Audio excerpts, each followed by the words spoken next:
Hello, and welcome to another edition of Android Faithful. I am Ron Richards, and it is Tuesday, November 28th, 2023, and it is Tuesday, and that means it's time to talk Android, but I'm all by myself this week. Win is still on location, on vacation in Japan, and Michal is also not here. So I turn to some of my favorite people on the internet. Joining us this week, Mr. Juan Bagnell, welcome back. Three-timer, your third time on the show. Woo-hoo! We love it. Yeah, am I the first three-timer? You are the first three-timer, but you do have the edge because I will pull the curtain back on the show for everybody. When we started up Android Faithful, Juan was one of the folks who I called, and I was like, would you come on the show often? And you were amenable. So, yeah. So heck yeah. Yeah, so we appreciate that. But then you also suggested we welcome our second guest tonight, Mr. Tshaka Armstrong. Welcome. He put out the Thundercat call, and I answered. Excellent. Answered the call. Yeah. So good. You both are two of my favorite people. Tshaka, we had you on All About Android back in the day, so you're no stranger to the format, to the show. And so I figured the three of us, we're gonna be a couple of dudes talking Android on a very slow news week. Yeah, it was pretty dry going through the links. Like I felt bad. I hit you up this morning. I was like, I got nothing, man. I'm sorry. It was. I will be honest. It was rough. I mean, it was so rough. I'm trying to pull it up. It was so rough that I'm trying to get to Mastodon. I actually posted on Mastodon. I'm not even logged in. Forget it. But I posted to Mastodon and I was like, whew, slow news week unless you're really into Black Friday or Cyber Monday deals.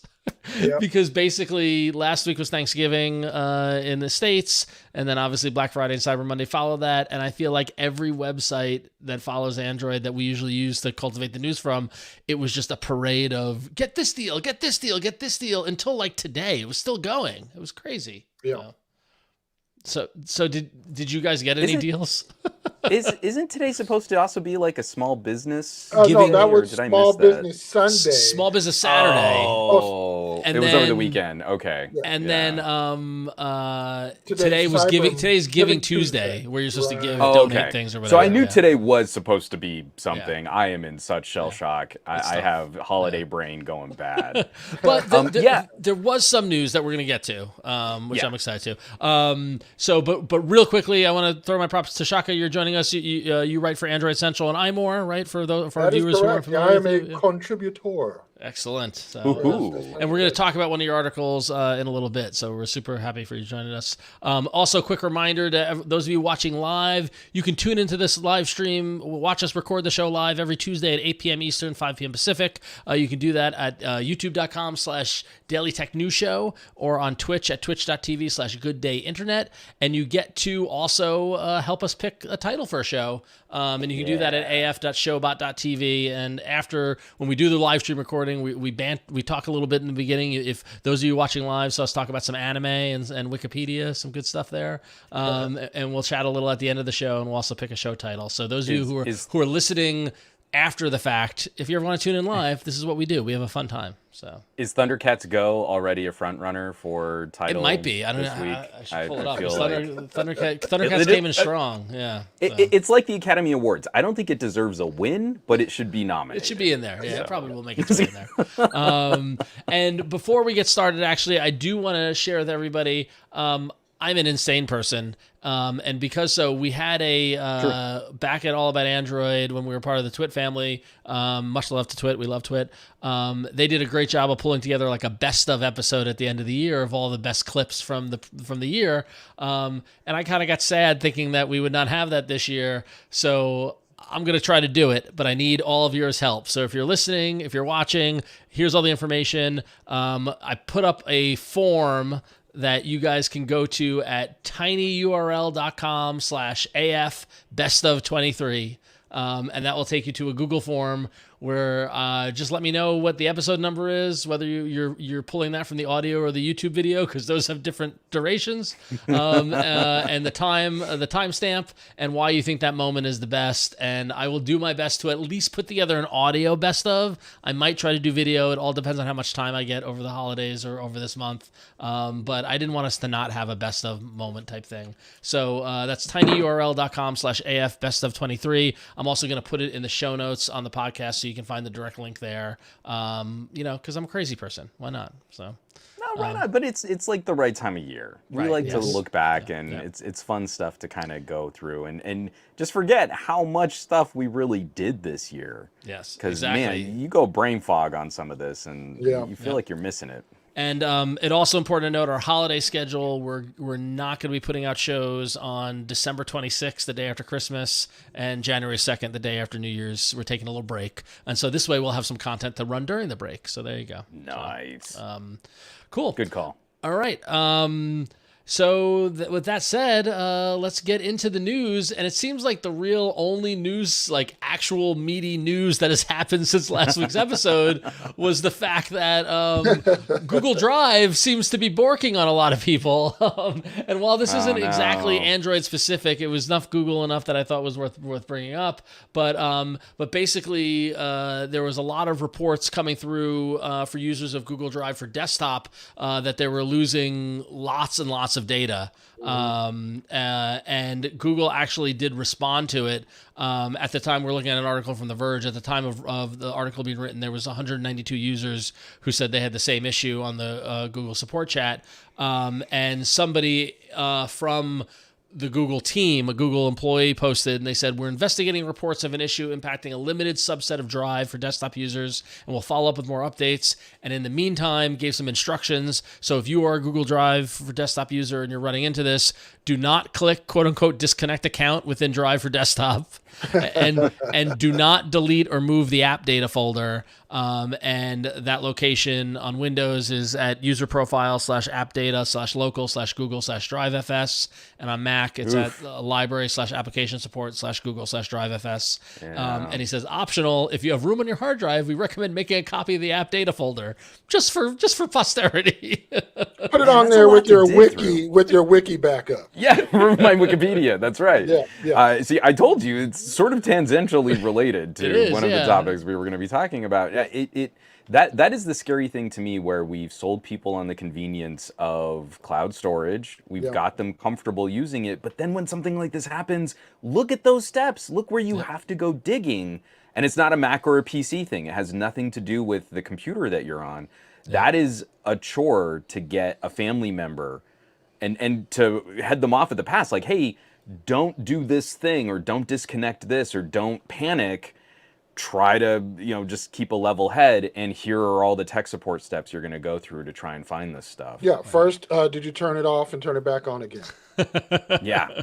Classic. Critically important all the time. So my question for you guys, were either of you affected by this? Are you Google Drive for desktop users? Or I genuinely don't know. I have really not. I've really backed off using Google Drive and OneDrive for anything more than just sort of casually sharing media with my family and friends.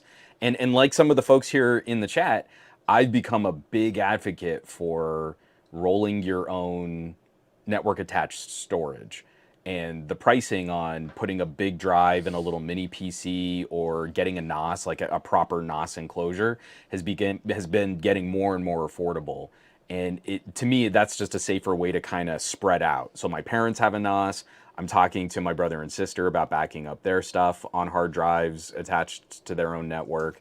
And there, I think we should all be talking about a redundant strategy for backing up our data. I'm the lazy guy. It's in Google Drive. It's on iCloud Drive.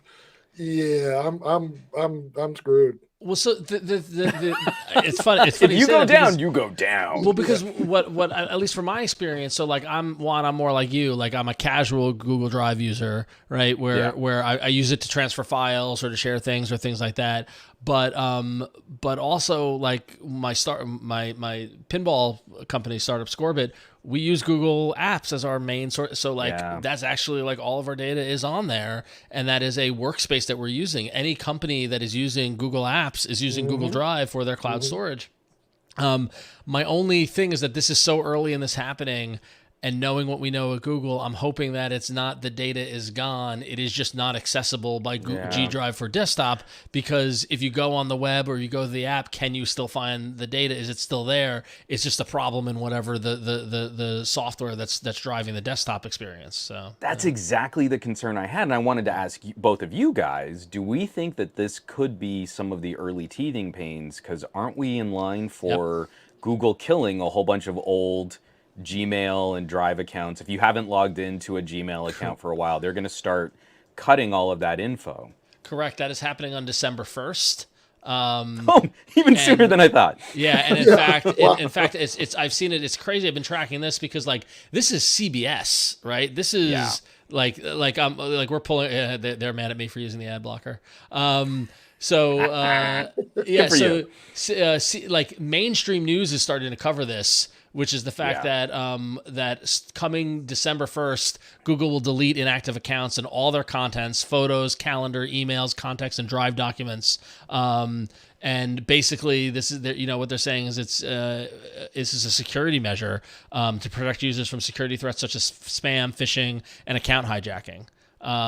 So if you have accounts that you haven't been doing anything with, go check them by December 1st and log in and make sure everything's. I had one account. I got an email to one of my other accounts as a backup saying, hey, we're going to purge this account if you don't log in and do what you need to, which I don't fault Google for doing this. I'm shocked it's 2023 and they haven't been doing this. Same. Yeah, like the unlimited notion of when we finally got into Gmail and I had like 10 Gmail accounts for very minorly specific different things, and I got it whittled down now to 3. But again, we know that Google likes to get ahead of some of this stuff, and I can totally see them flipping some switches on servers and storage, and then oops, we accidentally also borked a couple people who were still active users of these products. Yeah. Well, we'll see what happens on December 1st when the apocalypse happened. The purge apocalypse. The purge. 2 days before my birthday. It'll be a great gift. That's for sure. Yeah. You're just going to Marie Kondo all your old Gmail accounts. I'm here for it. All right. So additionally, in the Android news world, the Android 14 screenshot detection system is coming. Basically, with Android 14 now, apps, there's a new API that will notify apps when a screenshot is taken, which will basically allow people to be aware if it's being screenshotted. The system will display a message at the bottom of the screen to inform users when the app detects the screenshots being captured. It does have some limitations. It's only detecting hardware button screenshots and doesn't detect screenshots taken via ADB. But as you can imagine, this is probably something that a lot of apps would like to know what is being screenshotted, and some apps don't want you to screenshot anything, right? And I know that some apps, like the streaming services, currently already have protections to disable the ability to screenshot. You just get a black screen when you do the screenshot, which is the bane to a lot of bloggers and stuff like that. What do you guys think of this at the API level? No, I like the play because we do need that nuanced difference between just outright DRM on media that can't be copied through whatever type of on-screen presentation, and then something that at least is kind of keeping track of what someone's relationship is with the app. I do think it's going to be kind of tricky for some of these apps to kind of say like, hey, we're looking at you using our service. I know there are probably going to be some concerns for security and for privacy and stuff like that, but I think this is probably the right way to start if the app has an interest in maintaining or protecting the content. If they're worried about screenshots, then it just needs to start somewhere. How do you protect the data in that service? Right. And doing it at the API level shows like an acknowledgement of this from Google and on the Android level. Well, you don't want to have to be making all those solutions on your own. Like I bank with one credit union where their app is just a wrapper for their website, and it's not great. Yeah. And so, having better tools to incorporate into those services, into those products, like I'd kind of want to know, like if someone's trying to screenshot information from something, then I think that makes sense for sure. Well, and from a parental standpoint, so I kind of found my way into the tech biz proper in 2009 when my wife and I started a digital literacy nonprofit, and we were going around the country educating parents initially, and then we kind of got begged at an event because I'm like tatted up and I had the earrings and all this stuff, and the parents are like, "Oh my God, could you teach our kids? They think you're cool, please." And I was like, "No, I'm not ready. I haven't created a program for kids." And they're like, "We're going to book you next year for when the next school season starts, and if you want to, decide not to by then," that's my son feeding the dog. "If you want to decide not to by then you can cancel." So we started teaching internet safety in 2009, and I'll never forget one of the first times we taught at a junior high. We talked about screen recording, and we talked in front of a classroom full of children, teens, tweens, and talked about how if you do anything inappropriate in front of on a webcam, with your phone, whatever, somebody can record it. And for everybody watching who has friends who think their kids are digital natives and know everything, you are terribly wrong.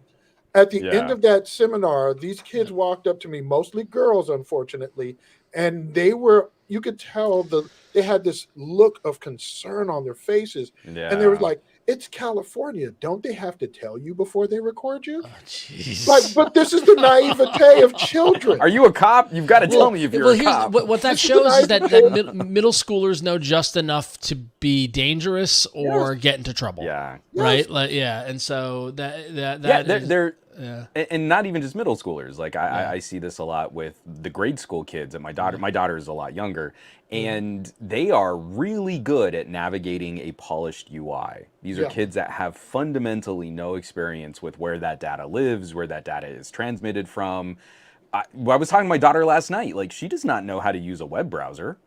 She knows how to do a whole bunch of things on the internet, but she doesn't know what the relationship is between where content lives and where content is stored. And so again, something like that, Snap has had to build their own solution for trying to circumvent some of that security that you're describing, Tshaka. We're kind of overdue just building it into a common tool that every developer can access. Yeah. Oh man, as a parent of two very small kids, I fear for the as they get older, and the technology will just evolve. The biggest piece of advice is the best parental control software is the software between their ears. Yep. And if you will talk to your children and have conversations that make you uncomfortable, you'll be having the right conversation. Right. Yeah. Well, no, I mean, like, I'll say that, like, just tonight before we did the show, I took my daughter to gymnastics, and my daughter's 5, right? So and there were 2 bad actors in the class who were just like disrupting everything. And I'm watching, and I'm far away from it. Like, you don't want to, like, we're separated from it, but I'm watching my daughter, and like, she's listening, she's acknowledging, like, I'm watching. And then, like, when the kids acted up, I saw her like look at them, then look at me and like make a face. And I was like, yes, I'm doing it right. We're doing this. So she knows that they're being bad. It's like, so I'm hopeful for the future. So, but From a tech perspective, I keep threatening Marie, like, maybe we should just raise our daughter. You have to use all the same things that we grew up with. So here's a DOS box. And here's 5 1/4 floppy drives. Well, what's funny is that I remember that same conversation. Now this has turned to a technology parenting conversation, but my Slow news week. My youngest niece is a senior in high school now. And I want to say, like, when she was in middle school, maybe 5-6 years ago, she was begging my sister for a phone, and then they got her the phone so they could be in contact with her. Then she was begging for Snapchat and for Instagram and all that sort of stuff. And my sister was like, "Well, you're my IT person, you're my tech person. Is it she wanted TikTok also? Is it say?" And there was the whole China question and stuff like that. But like, should I do it? And I was like, listen, she asked. And I was like, me 20 years ago when I got a modem and stuff like that, I didn't ask. Like, I was going on BBSs. I was pirating software, and like I was in a pirate group. I was a courier. Like, I was like whatever. Right. And like I didn't. I'm like you did the right thing already, and that she's not just installing it herself and not telling you. So so I was like, continue to trust her, And as far as I know, knock on wood, it's been the right call. But yeah, it's wild to think about. So. Yeah. Screenshots and APIs. So Yeah. There you go. all right. Well, we are all parents, and it is the holidays. And so, Tshaka, as I was scrolling through looking for Android news, I came across your lovely piece on Android Central. I really liked this article. Yeah. Oh, thank you. Titled 5 Android Holiday Hacks to Make Season's Activities Run Smoother. To help reduce stress for the holiday season. I was hoping maybe you could walk us through these and how can Android make our lives better at the holidays? Well, Android can improve your life. Let's talk about your Android phone and you. So, you know what? We literally have the power of the earth and all its stored data on a 100 gigabyte hard drive, but in our pockets as well on a smartphone. And yet the thing people are most concerned about doing with the smartphone is taking pictures. Yep. So, you know, people buy phones and they use a fraction of what they're capable of. And, you know, just like I wish I could teach everybody the difference between center metering and you know, just the different things you can get into when you get into a pro mode that will actually improve your photos, but most people just want to plug and play. So the first thing, you know, we did was we talked about, especially if you just bought one of the Pixel 8 devices, the Pixel 8 or Pixel 8 Pro, they have this really, really fascinating, compelling feature called Best Take, which allows you during this holiday season when you're gathered together around the Yule log and you're all trying to take those family photos, and you've got young children who are going to make funny faces or crying babies, you can take a dozen photos.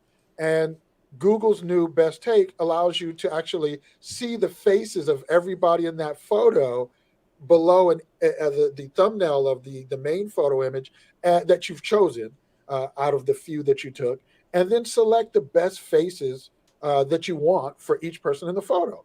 For families, for group photos, this is phenomenal. I mean, this is what AI to me from the consumer sense is really about. I mean, I think there's much deeper medical and all this other kind of stuff. We can get into existential discussions around that. But just in terms of practical everyday use, this is what AI is about. So, you know, we can talk 1-inch sensors, but right here, this is something that no camera technology that's a better sensor can actually replace. So confession to make here. I've been trying to use Best Take, and I've yet to take enough photos to have it show up in Google Photos, like because my kids are constantly moving. I'm lucky if I get like 1 or 2, so I need to switch to burst mode so I get that. Yeah. Like, do we know what the minimum number of photos is to actually have this trigger? I think it's technically it's supposed to be 3. Yeah. But the more the better. So if you can, if you can get like 10 in burst mode, which shouldn't be difficult in burst mode, if you can get like 10 photos in there, then you've got plenty of options. But I used it this Thanksgiving, took 4 photos from my Pixel Watch to my Pixel 8. And there was that one shot where everyone was perfect except my cousin, and we needed to replace her face, and I had it. So it comes in clutch. It's really handy. Now, if you want to get real persnickety, I think you can also take photos from a phone with a 1-inch sensor and then move them to your Pixel. And I think then you could also, so basically you just need to own like all the phones, and then you can have all the features. Yeah. So. Only banned Taiwanese or Chinese phones. For sure. Yeah, exactly. Those international imports that people are so hot on right now. Those 1-inch sensors. They're great. So that was the first step that we went through, the first how-to. And of course, these are all written in the theme of "'Twas the Night Before Christmas," because I'm a rhyming fool. So if you actually read the article, you'll be regaled with rhymey words. And then the next one we went into was Audio Magic Eraser. Now, it's funny because when you watch shows like CSI, any of those procedural crime dramas, for years they've always done things on those shows which are not actually possible. Like in this case, eliminating background noise or isolating different frequencies, different sounds in an audio field. And even though that was doable, you needed a certain level of equipment to do it, and most police agencies probably were not equipped with that. And it didn't work as fast back then as they would show on the TV show. But today, in your pocket with the Pixel 8 or Pixel 8 Pro, you can actually isolate. You know, the rhyme I have here is that your uncle gave a toast, but the dog was barking in the background. And for posterity, you really want to save that toast because he said something magical. And now you can actually get rid of the dog barking in the background. Like the future is now. This is really Yeah. cool technology. We need this for podcasts. Exactly. Well, it's been fascinating because like we've had really good noise reduction tools for Right. Yep. decades now, but what AI is doing isn't just removing noise.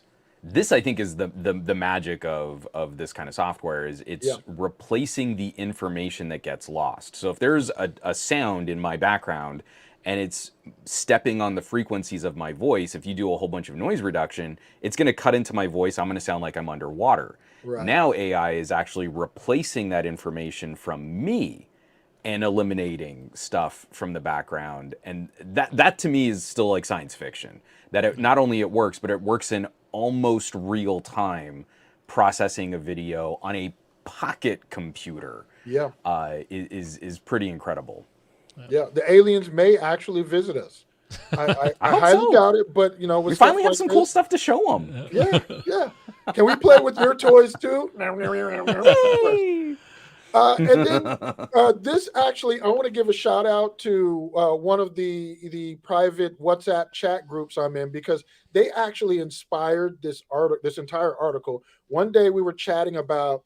We have this thing where we introduce each other once a month. The old members will say, "Hey, I'm so and so," and then they give like a quick rundown in a format to say who they are, their interests, different things like that, so that new members, when they come into the group, they do the same thing. So everybody's kind of familiar, kind of make it like a little family, really cool chat group.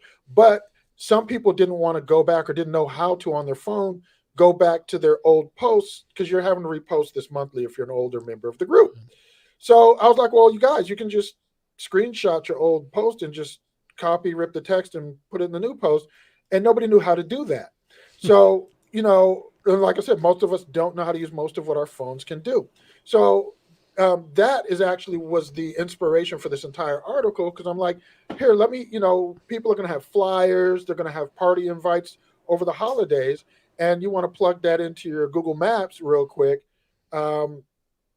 Without having to type everything in, you can just rip it from the image. And so this step was how to use Google Lens. And the interesting thing about Android that poses some complications is when you're writing these types of articles for the average consumer, because Androids are skinned, this isn't consistent across every device. Right. So yeah, this process looks different on a Pixel 8 than it does on a Galaxy S22.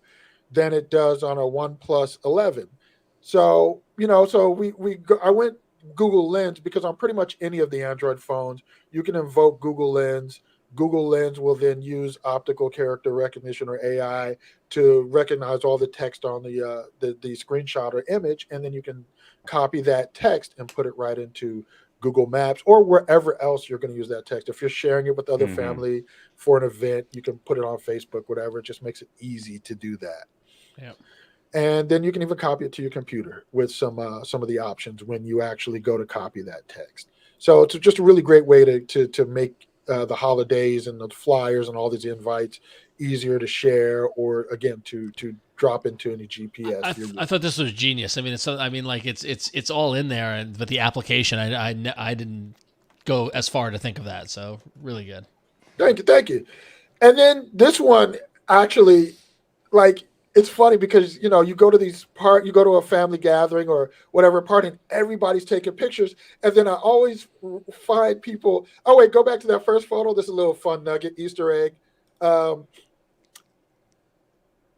In this image of me sitting here with this multicolored jersey, who is that on my right? That is everybody's friend, if you're old enough. Tom? That is Tom. Wow, a photo of Tom from MySpace. That was Tom on a photo walk. That's cool. I was on a Google photo walk, and Tom was on this photo walk. So, yeah, I was like, funny. Dude, I need a picture with you. Gotta say, I miss those classic MySpace days. Yeah. So this was it's funny because these days we're in a place where you go to an event and everybody's waiting for everybody to post their photos to Instagram or Yep. Facebook so Yeah. that they can then see them.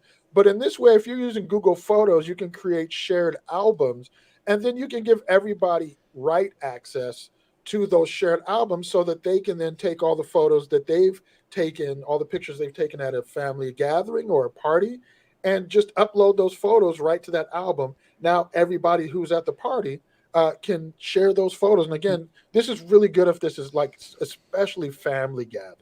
Now When you are a lot more kinder than I am because we had my brother-in-laws couldn't make it for Thanksgiving actual, so we all got together the weekend before, and all the kids were together, all the cousins, and I was taking pictures with my Pixel 8 Pro and took a bunch of pictures, and we have a shared family kind of WhatsApp. And so everyone was posting pictures throughout the day and seeing that sort of thing. And then later that night, my sister-in-law texted me and she said, "Your photos are amazing. What phone do you have?" And I said, "Oh, it's the Pixel 8 Pro." And I said, "Oh, do you want all the pictures I took?" And she said, "Yeah." So I made an album of every picture I took throughout the day, a lot with my niece, with her daughter, and sent her that. But I didn't make it. I just made it read only. I didn't make it writable. So. Well, there may have been a reason for that. So Exactly. no judging, no judging. So you were a lot more collaborative and inclusive than I am. So, But that's why I say this is great for family because Yeah. family's not going to drop a photo and then they're just going to go, oh, yeah, exactly. in theory. So, and then this one, Google Assistant is so powerful. Like there are so many things you can do with it. I wonder how many people, and I see them all the time driving with their phones up like this, how many Yeah. people know that you can text via voice in traffic? If you can have it reading out your messages and you can actually respond without taking your eyes off the road and actually send short messages. But for this holiday season, I turned this into being able to have Google Assistant be your personal assistant, your executive assistant, and also so that there's a lot going on in our heads as parents. There are a lot going on in our heads as single people without parents, or even married people who don't have kids. And that's why I'm single people without kids, married people who don't have kids. There's so much going on in our heads in the holidays, and you're going to think of something that you need to do tomorrow or later on today, and you can actually just speak that as you're thinking about it to Google Assistant if you have it configured properly to do so. And unfortunately, one of the rough parts of Android, which I was glad I was able to write this article for, is note taking, voice notes. When you go into this, honestly, I thought this article was going to be really quick to write on that part, but I actually had to spend like a couple hours or so going through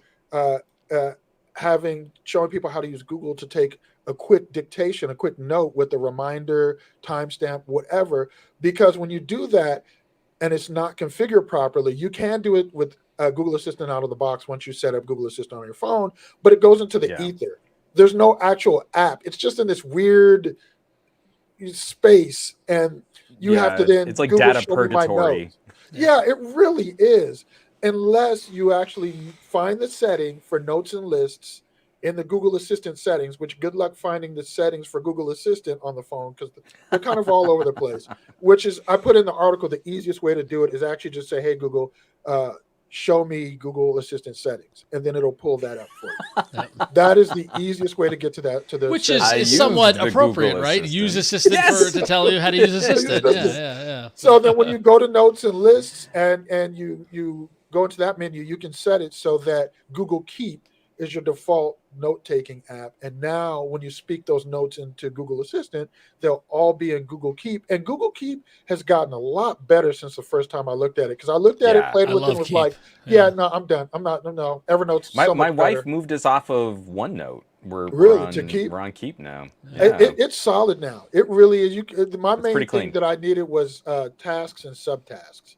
Yeah. And now that you can have tasks and subtasks, and you can add so many more things to it, it's excellent. So that was, I think, the last one was using Google Assistant as your personal assistant and really familiarizing people with how you can actually get the most out of Google Yeah. Assistant and use it during the holidays to, again, take down a quick note so you don't forget 10 minutes later. For me, the days leading up to Thanksgiving were constantly telling Assistant to put on my shopping list of Keep, going, we need olive oil. We like, and that way when I'm at the store, it's all there and Keep and ready to go. Yeah. So, yeah.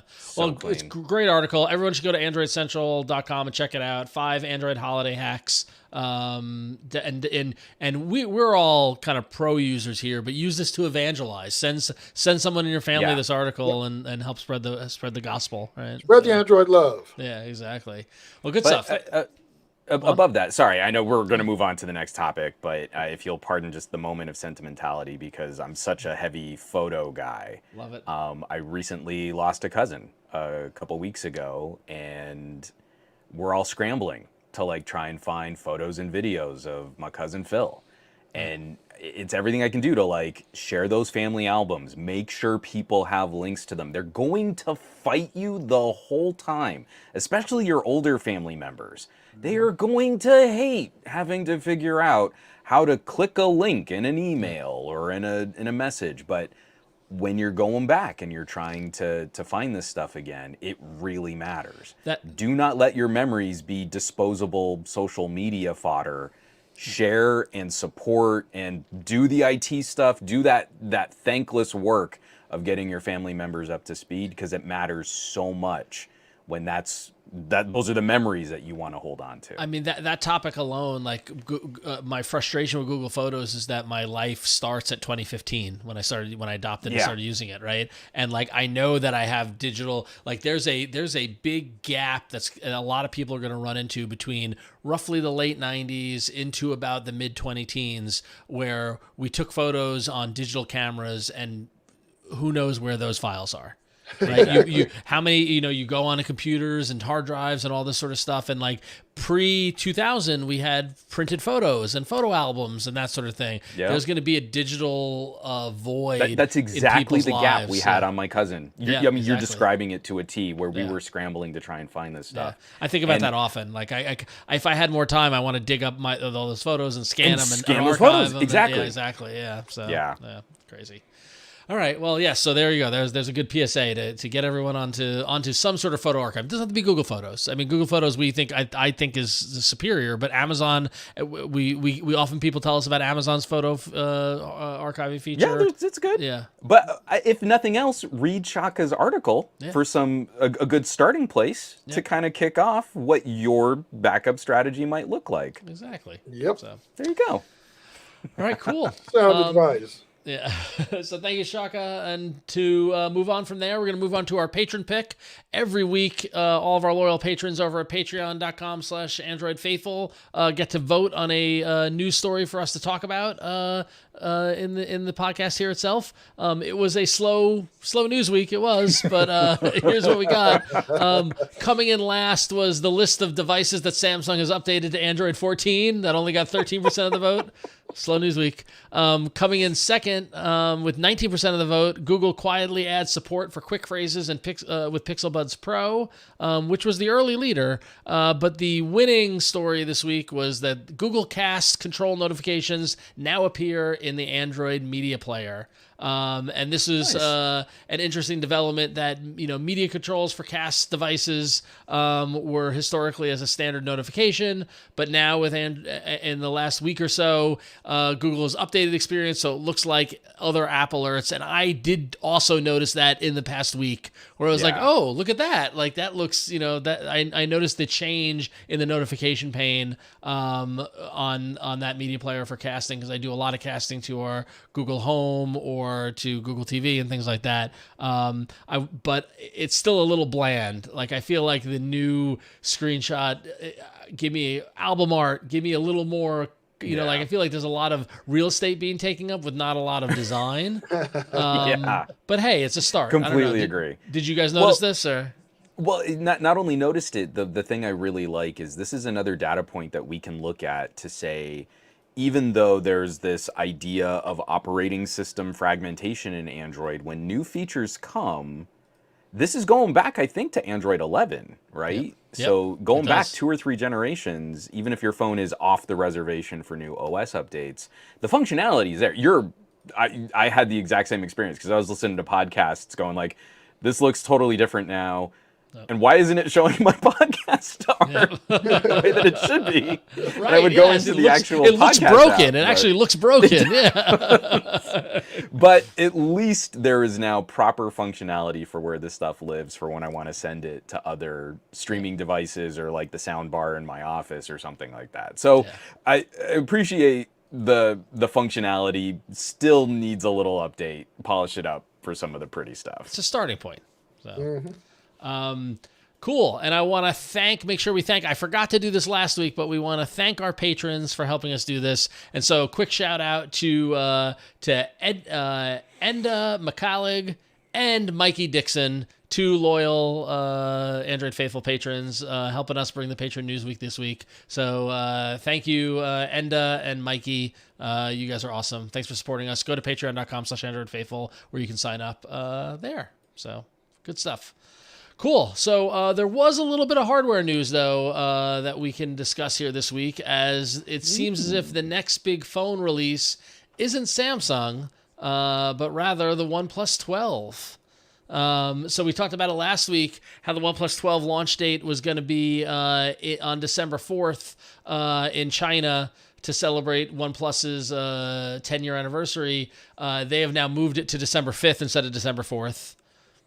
So they're going to celebrate the 10th anniversary. Well, you know why they did that, right? No, why is that? Because my anniversary is on December 4th. Oh, of course. Clearly. Yeah, clearly. Mine is 28 years, so they can't compete with that. They've only got 10. Yeah. No, that was actually really considerate of them. I don't think OnePlus gets enough credit for just how they handle those personal relationships. They care about us influencers.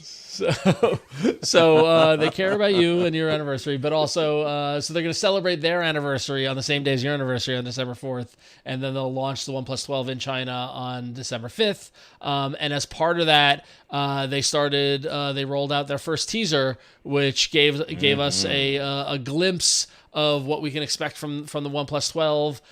It's got some color options. They moved the alert slider, and they also confirmed some other details, like it will have wireless charging and other things like that. So are you guys excited for the OnePlus 12? What are our thoughts here? What do you think? After using the OnePlus Open, I am so much more excited for the OnePlus 12. Right. Like, if the OnePlus 12 is basically the OnePlus Open in a non-folding form, and it can bring a perk like wireless charging that people got real persnickety about, I don't really care when I've got real fast charging. But the camera improvements, the performance improvements, running that new Snapdragon chip, this is looking like it's going to be a really fun phone to test drive early next year. Yeah. And I've always loved OnePlus phones. I really just have enjoyed their design. I've enjoyed the things they've done with the software for the most part on some of the earlier OnePlus devices. And we review so many products, so many different phones.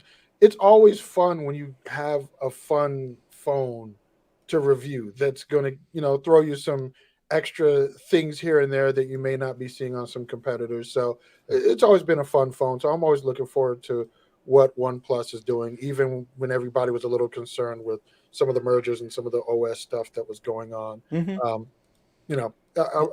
Excuse me, I look forward to whatever. Yeah, there's been a lot of uncertainty around OnePlus, and I've been a very vocal detractor over the past 2 years, because it seemed that, like, once Carl Pei left, they were like seeking an identity, and they were doing a lot of sameness. And there was a lot of stuff that was like, okay, what are they doing here? And like you, on the OnePlus Open, like, opened my eyes, kind of like revitalized the excitement around the brand. And I'm excited to see it continue with the OnePlus 12, just by offering a white, black, and green version of the phone alone. Oh yeah. With that camera, with that round camera, camera is bigger than a bump camera section of the back of the phone. Yeah. Plus with a dynamic color like green, the phone will stand out. And I'm excited. I think what what they're going to bring to market is going to be really interesting and worth checking out. As we mentioned, it's going to launch in December in China and then launch globally in January. So how funny is it that our phones are now like cars? Like, we're already test driving the 2024 models, even though we're still at the tail end of 2023. Yep. Like, the game has just gotten so accelerated. So I was really concerned about OnePlus going into the OnePlus 11 as a more price compromised device. It's a screamer phone, but it's a very practical phone. It doesn't really do a whole lot else. It's not a pro device. And the OnePlus Open is the best of everything that OnePlus has currently offered. And so if we can get a little more of that flavor going into a price competitive device, a good camera competitive device, I'm hoping it'll bring back features like video output through the USB-C port for some of your power users. I think we'll have a OnePlus that's finally figured out the Oppo-ification of the brand and what it means for making a North American phone. Yeah. I thought they were going to get absorbed by Oppo, and it was going to be a lot of sameness, and they're innovating, and I'm so excited to see that. So well, and Oppo using them as kind of a like a little wedge brand. Yeah. We still have relationships in North America. We're not the scary Chinese company that is going to get shut down. We're not a Huawei or an Honor, and so it's an opportunity for them to kind of still be a little enthusiast player in this market, and hopefully they can build on that and they can kind of make their offerings unique so that consumers will actually seek them out.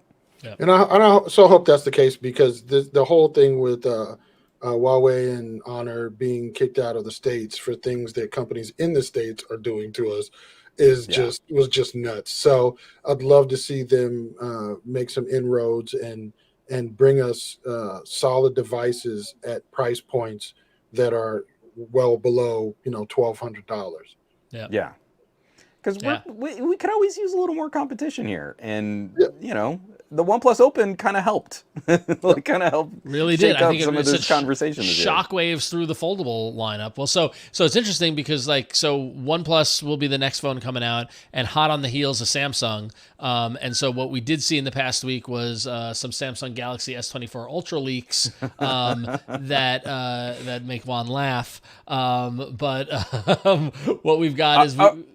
We're going to get into this. I'm laughing not at the Samsung or because we know it's not really a leak. I'm almost positive at this point that Samsung is just like, hey guys, pay attention to us too. Our phone's coming soon before MWC. And so that's the game now. It's hilarious. So the key thing with these quote unquote leaks is that it looks as if the Samsung Galaxy S24 is going to have a flat screen and a thicker looking design, but also as we've heard, also Samsung might be flirting with titanium to compete with Apple in terms of the iPhone titanium.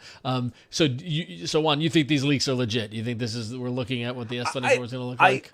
I don't believe Samsung is going to do anything radical with the S24s. I feel like they're in a holding pattern right now. The S23 sold respectably well. I'd be very shocked if they're retooling or significantly changing the design of these products just to kind of rein in costs, because we know that premium Android has been getting hammered. There is not a lot of interest in Android above $400. What I have to kind of pick at the 9 to 5 Google folks is already highlighting a conversation about this phone being just so thick. Oh, look at this. It's just so, you can see from the photos, it's going to be thicker. You're talking about a Note with an S Pen built into it. This was never going to be the svelte phone. And this to me is they're making me defend Samsung, which is already kind of bile in my mouth because I'm not a fan of this brand. In disguise. It doesn't look that thick, though. I don't know. It doesn't look any thicker than a. So what they've said is they said the fact that the glass is flat, the side effect makes it look thick. They said in all reality, it's very likely it isn't any thicker, but by removing the curve, the device appears a little chunkier. I'll just say it. I'll just say is... they probably had a word limit to reach for SEO. So, so we added in some other descriptive adjectives, like as many adjectives and descriptors as we can. Just like the make Pixel SEO. 8 Pro going to a flat screen, which is absolutely a benefit. I am not a fan of curved glass edges on premium expensive devices that are hard to fix and easy to damage. They changed the aspect ratio slightly, and it is functionally, we're talking like a fraction of a millimeter difference that your fingers cannot detect when you put a Pixel 7 Pro against a Pixel 8 Pro. The person who is going to shop a Note 24, this is the crown jewel productivity phone, is not going to care. And if anything, they're going to appreciate that their screen is flat, so S Pen functions aren't getting messed up at the curves and the edges of that glass screen. Samsung did a very good job of accounting for that. It's just better if you have a flat screen. So I'm already over people that are going to complain about, oh, it looks thicker. No one cares. This is a tank of a phone that is for work. So grow up and use the phone for work like the grown-ups will. And the aesthetic of this, which has been the same design we've had since the S20, no one's going to care. Put a case on it, you're fine.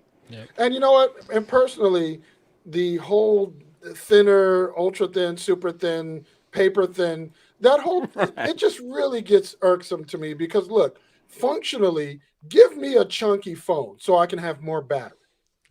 Period. I'll take a fatter phone, a thicker phone, so I have to charge less. So, so I don't have battery FOMO at the end of the day, and I'm sitting at 8%. So this race to the thinnest device is to me ridiculous unless we're talking about future technology that looks like something from Star Wars or Star Trek, where it's literally, just a thin display. Well, Tshaka, I mean, let's be fair. This is already significantly thinner than a tricorder. Future technology, at every level of Star Trek, by the way, too. Right, exactly. I know. I still. The TOS tricorders were like there's a TNG tricorder you're holding, right? This does not. There's a reason why. There's a reson why uniforms in Star Trek don't really have pockets because you can't put stuff like this at a belt clip. I love the Star Trek world. I wish I would so badly. So, Tshaka, what phone are you using as your daily driver these days? I'm between a couple different phones right now. I'm using the iPhone 15 Plus, and yes, I know, and a Google Pixel 7 Pro. Those are the daily drivers for me, and just to what Juan was talking about with people not wanting to buy phones over $400. And actually, you said, I have down here Android Essential iMore. I just wrote an article about the iPhone 15 Plus and how going to Disneyland convinced me this is the best phone for most people, just because of the battery life and like Juan said earlier, the cost. And so, there's a lot to be said for Android devices that are, giving people a lot of value for their dollar compared to other phones where you really look at it and go, am I really getting that much more buying a $1,200 phone than I am a $500-$600 phone? Well, it's interesting that came up because we do have a listener email later in the show on this very topic. I wasn't going to say shut up, Tshaka. But save it because we actually have something to chat about there. So let's get through the rest of the stuff, then we'll get to it. One more quick thing on hardware, and I feel bad because Juan and Tshaka, while I love having you guys here, I wish Jason or Flo or Michelle or Win were here to celebrate this moment because in the array of Black Friday and Cyber Monday deals articles, I did catch the fact that Wal-Mart's new Google TV stick has been released, and they all know a favorite of this group of people who podcast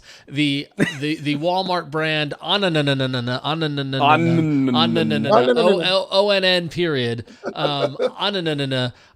They've now released the Chromecast like or Roku like HDMI stick form factor. This thing runs Google TV and it's less than $15. Yeah. like, and we joke about Ananana and it's lesser quality and being a Walmart brand, but honestly, like, you could give someone Google TV as a stocking stuffer this holidays, Yeah, that right? doesn't Like suck. at this price point, it's not. This is not a bad. From all the things I've heard, this is not a bad device. Well, and and the truth be told, so something that's remained a constant, I think, throughout history, throughout recorded history. My father, before me, my father, God, I sound like Star Wars. My father before me was a post production editor. He was a film and TV editor, and he used to get so annoyed back when TVs had tint knobs and all that stuff way back when, because he'd come home and everybody'd be watching a green TV. Yep. And my dad would go, "Oh my God, how can you guys sit here and watch?" Because he's an editor. His job is to fix images. Yep. But regular people, that would have been my mom, myself, and my brothers, my siblings sitting around watching TV. We don't even notice those things. So for somebody who's going to have this sub $15 device to put on their TV, if there's some part of the imaging, the video that's not quite as polished or pretty as a more expensive streaming device, very few people are going to notice that. But here's the thing, and I like, the more I talk about this, I'm watching Juan squirm in his seat, right? It definitely is. It is a lower price device. It's only got 1.5 gig of RAM, right? So you're going to be limited by the number of apps you can install on it, right? It does have micro USB connectivity, 1080p output, no storage expansion. So don't think you can hook a hard drive up to anything like that. We don't know what the internal storage on it looks like beyond the 1.5 gig of RAM. Hopefully it's meaningful. But it's running the same chipset that the 1080p Chromecast with Google TV is running. Yeah. Right. And so it supports AV1 decoding. It's not bad. Like, to your point, Tshaka, it's probably like, people don't know, this is not bad. So this is the kind of the mandatory option that we need. Yep. Because I don't know about you and your circles of family and friends, but I end up visiting family and I have to play tech support for like Roku TVs and LG TVs and Samsung TVs. One other family member has a TCL with Google TV built into it. And at some point, we're all just frustrated because after like a year, the smart part of our TV is kind of useless. And so I've slowly been getting other family members to do things like, if you want Roku, just buy a Roku box. Then it doesn't matter what TV you use. Right. You know exactly how this thing is going to work. And for the Google side of this, a lot of people still have full HD 1080p TVs. So you're not going to want to spend $30, $40, $50 on like a 4K streamer when you can walk in, grab something like this. Your accounts are going to transfer over. I have to hope that because it's Google TV and properly certified, that it's not too much of a problem with maybe additional apps or bloat or trackers or something like that that might run off of it and be kind of malicious with data.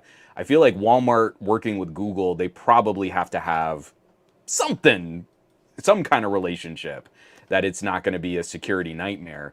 But $15. And now it doesn't matter what TV you get, what interface. We can finally get away from all of the terrible smart aspects of these other TVs and use something familiar that can go with you from TV to TV after you upgrade. So I am on the Walmart website now and confirm that it's selling for $14.88. It is also out of stock. It's out of stock. Yeah, Not surprised. I am not surprised. Yeah. Now, that said, looking at the specs of it on the website, they do indeed not mention the storage on the device. So, like, I'd have to imagine it is almost nothing. Almost nothing. Yeah. So know that as you're going into it. But like you have a guest room. You have whatever night need. Just throw that in the TV and it's a great solution. So yeah. Mm-hmm. I just had to call out the which just cracks me up. So no, I mean I wasn't really like squirming, but you were squirming a little. You were squirming a little. Yeah. No, but I'm right there with you. Never use the smart TV software in the TV.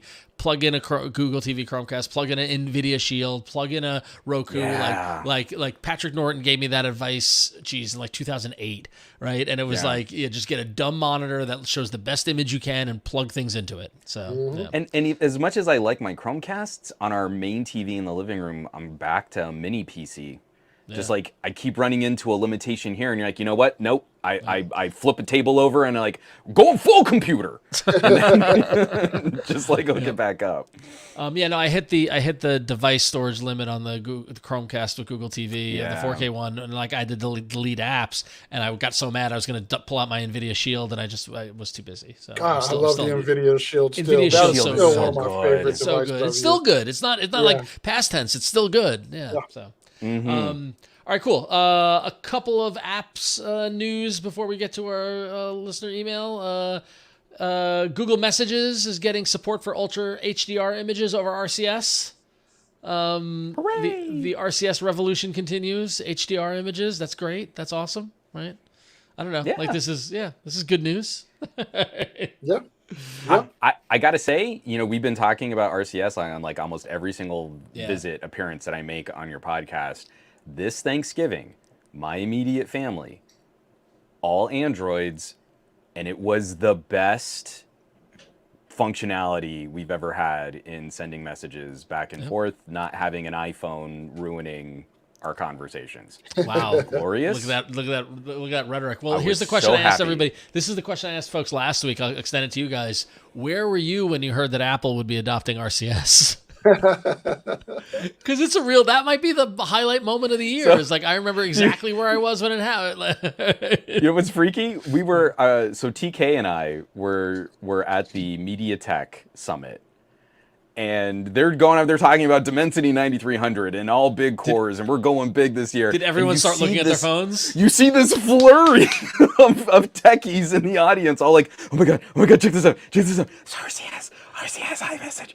That's so funny. Oh, that's so funny. I felt terrible, but I mean, I feel like MediaTek, they still got some good coverage, but it was like for a good 10 minutes in the middle of their executive conference, a whole bunch of nerds were like flurrying to the social medias to talk about RCS on iMessage. That's too funny. I love it. That's a good one. All right, so that's going to wrap it up for the news. I'm going to skip the other apps stuff because that wasn't really big news as it was, but I'm anxious to get to our listener email because it's always a highlight of it. Everybody in the audience, you can email us at contact@androidfaithful.com. We love to hear from you. And our first email is a long one. This is in response to Juan, Tshaka. We talked, I think, on last week's episode or the week before about Amazon moving away from Android and developing their own operating system. Yeah. Right? So we got a great email in from Dave who writes in and says, I'm a developer that has developed an open source app for both Fire TV and Google/Android TV, Serenity for Android. Amazon early on was promoting devs to use the Google guidelines and lean back framework for Android TV. However, over the last 5 years or so, they stopped making recommendations to use lean back and go to the web wrapper route. So the writing on the wall has been there for a while. Developing for both platforms was relatively painless, except when it came to supporting older Fire TV sticks. While Fire TV for much of the time had a larger ecosystem due to their Amazon Prime Video service, there were always several major versions behind on the OS. Mm-hmm. This change away from APK to ABB for app packaging probably also has something to do with the switch.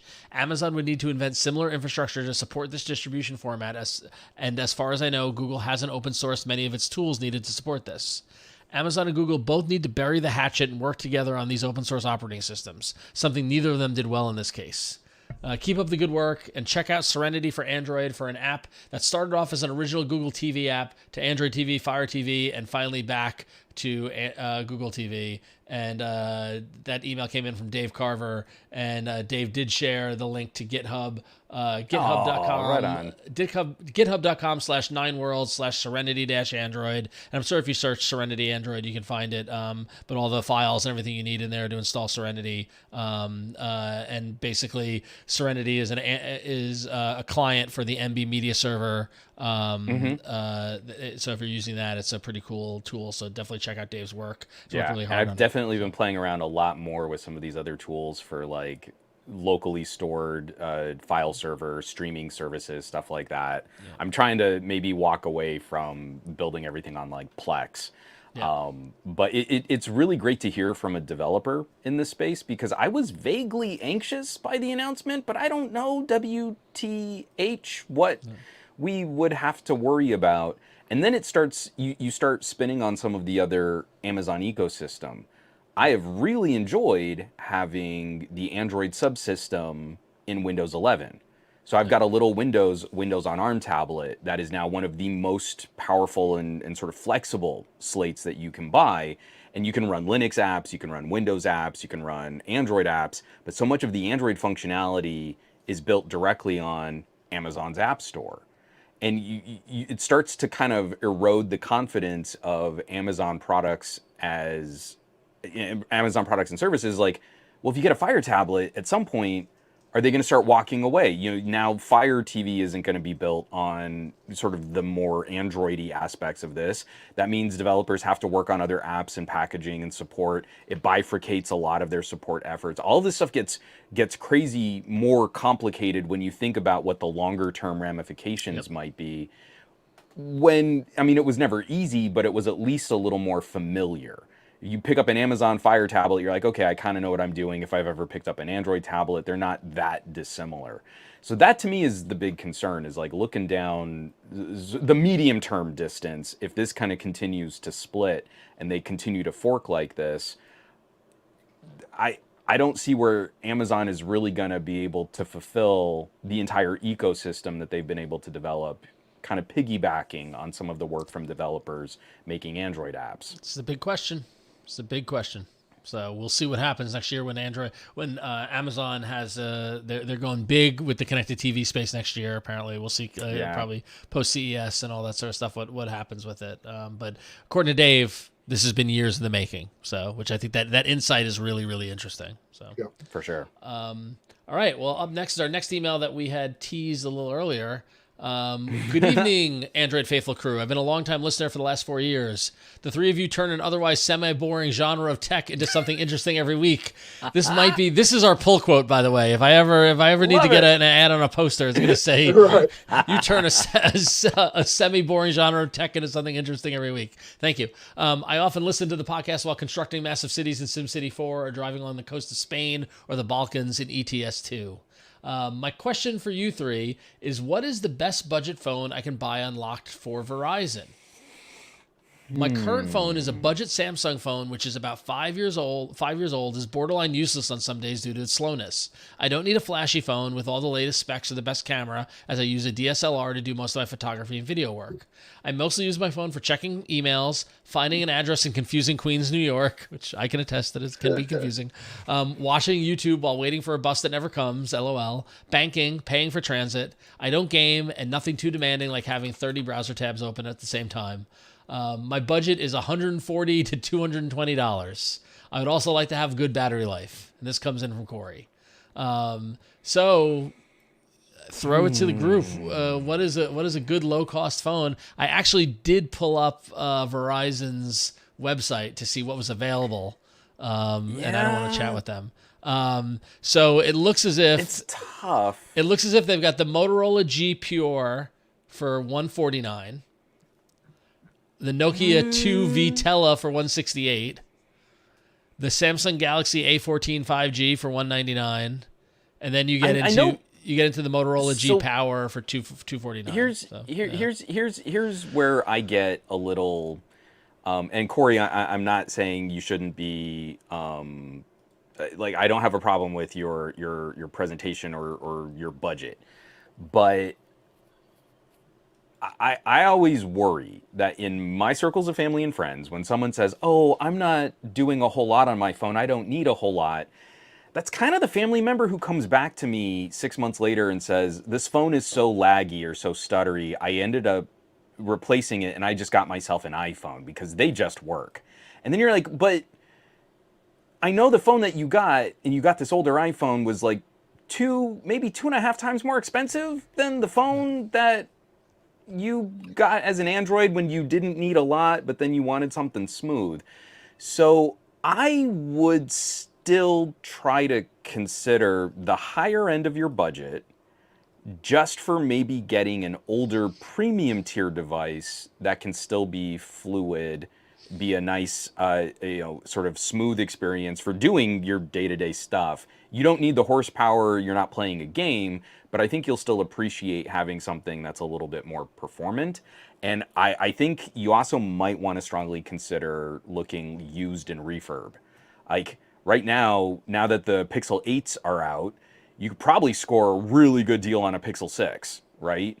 So knowing that Verizon is already going to be sort of a price premium for a lot of your phone-to-phone comparisons, like if you could go totally unlocked versus a Verizon branded model, that would be where I would start kind of pointing. Look at like the sort of premium tier option from 2 years ago, and you'd be in a good market to kind of satisfy something like that. I don't know that I would go $200 phone today. If you can, especially if you're watching a podcast like, or listening to a podcast like this, that means you're already a little techier than the average bear. Excuse me. So you would know, you buy a $200 phone today, you might get a year of software support. You buy a Pixel 6, you probably still get 2 more operating system updates. Already, it's still a better buy in terms of your software security updates and patches. Yep. Yeah, and overall, you're just going to get a better, something. Back when I was playing paintball, I had a guy that I knew who made custom parts, who had his own shop, and he said something that just stuck with me forever since then. And he said, quality only hurts once. And it just speaks to what Juan was talking about with family members who want to, buy something inexpensive. And I don't blame anybody for wanting to do that. We all want that. But at the end of the day, are the compromises going to be worth it for you? Yeah. And so when you pick up that $200 phone and you're waiting, and it sounds so silly because we're in a society where we've become accustomed to computers and things that are moving in darn near real time. But when you're trying to do things on your phone and you're having to wait a minute, 2 minutes, 3 minutes because something's moving slow, something's laggy, 45 seconds, whatever, compared to something that when you touch it, it responds immediately or almost immediately, that really does make a big difference in today's world because we're so used to everything happening in near real time. So spending a couple dollars more not only gets you something that is going to not have you waiting for it to do what it needs to do, but it's also going to last you a little longer. To Juan's point, I hear people talking about how they can use a Mac, and 10 years later, that Mac laptop is still functional and it still works. Well, yes, because you paid for hardware that's going to last you 10 years. That is always my example. Like I had that aunt who was like, "Oh, my new Mac is so much better than my old Dell." And you're like, "Well, what was your old Dell?" And you're like, "It was a 10-year-old laptop that I got for like $400." Well, what's your new Mac? A $1,500 MacBook. And you're like, so you don't see like a decade of difference, and you spent 3 times more. If you buy a $1,500 Razer laptop, it's going to last you a long time. And it's just... So I've picked it out. I've got it for him. You can find the Verizon LG Wing for $198 on Swappa. There you go. That's your... Swivel hinge. Yeah. Classic LG design. No, don't do that. Don't do that. I was going to say, really? You're going to get... No, I mean, because he's a Samsung, he's a former Samsung owner. I mean, even going back to like a Galaxy S20 5G, that's a sub $200 phone now. And even in today's software, that thing is still a monster. Yeah. I'm trying to look up the Google Pixel 6, the Verizon branded Google Pixel 6 is $175 used. So those are your ballparks. Those are really good phones, which are going to be overkill for your needs today, should last you a couple years into your style of usage. I mean, especially if you can maybe look at shopping a refurb on some of that stuff, I think you'd be in great shape. Yeah. Looking at that era of phones. Yeah. I would like to comment in the chat. Can I interest you in a gently used Palm Pre? You don't have your Microsoft Kin still rocking? You don't have like a... Hey, don't make me break out my Sony Clie. Oh, I had a Clie. I had a Sony Clie. That was fantastic. Loved those. Yeah, no, Juan, I was going to go with you with the go back. Go because clearly, if Corey's not looking for the best camera and all the kind of stuff that the bells and whistles, go back a couple of years because those premium phones are now super affordable and you get them. I've given that advice to a couple people, and then they get surprised by how much they now enjoy using their smartphone camera because their old smartphone camera was mediocre. Of course you don't like taking pictures on an old mid-ranger Samsung. You might like it a bit more on a Galaxy S20 would be a really nice upgrade for you. Yeah, for sure. So, but even then, I mean, and what's great now is that those lesser priced premium phones that are several years still had better cameras than what he was working with and from the from previous stuff. So huge step up. It's gonna be a huge step up for sure. So awesome question. Thank you, Corey, and thank you, Dave, for writing in. You can write in at contact@androidfaithful.com. We love to hear from you. It's fantastic when you do. We appreciate it. Well, gentlemen, thank you for joining me on this slow news week, which turned out to be a great conversation. It was excellent. So, Tshaka, if people want to see more of your work, where can they find you? You can find me anywhere on the web at Tshaka Armstrong, Tshaka Armstrong, AKA, and this was a joke that happened kind of organically on Twitter, Villain McBeardface. Somebody had a Twitter thread about Bond villains, and somebody made a joke about me and my beard, and Villain McBeardface stuck. So there we are. So yeah, you can find me anywhere on the web at Tshaka Armstrong, but you can also find my work currently on Android Central and imore.com. Excellent. Yes, Android Central. We do enjoy your work, as evidenced this earlier. So, Mr. Juan, where can folks find you? I'm all over the place. Somegadgetguy.com is probably the best place to just kind of find some of it, and then social media, Some Gadget Guy, YouTube, Some Gadget Guy, and a huge shout out to all the people supporting on my Patreon, patreon.com/somegadgetguy, and lots of stuff coming up for the holidays. So I make a lot of noise, so it's not difficult to stumble upon some of the things that I've done. It's good noise. We like having you as part of the Android Faithful family, both of you. You guys My aunt actually, like over Thanksgiving, is like, "You make a lot of stuff." Like, oh, stuff. You're not interested in tech at all. Okay, great. It's too funny. You've noticed. Excellent. And of course, if you listen to the show, you can find me at RonXO across all the various different social media stuff. I'm most active on Instagram these days, so you can see my nonsense there with music and movies and stuff like that. But you can find everything you need for this show over at androidfaithful.com, our lovely website where we've got links to our Patreon as well as to all the links to subscribe to the podcast, which I always think is funny, like just a little podcast kvetching. The common podcast thing to tell everyone where to go subscribe to their podcast at the end of the podcast that they just listened to. Clearly they found it already, right? But still, anyway, it's all there. It's what we do. It's weird if you don't have it at the end of your show. But yeah, we're also, as I mentioned earlier, we are live on every Tuesday at 5 p.m. Pacific, 8 p.m. Eastern on YouTube at youtube.com/dailytechnewsshow and on twitch.tv/gooddayinternet. We love our DTNS family for helping us and welcome us to their playground to do our little show in. But want to thank Juan, thank Tshaka, thank you for joining us. I believe Win and Michelle will be back next week, which will be fantastic because we only got a couple more weeks left in the year, and I'm sure there's a lot more stuff to come and talk about. So make sure you go subscribe. Go to patreon.com/AndroidFaithful. We thank everybody for their support, and we'll see you next week on Android Faithful.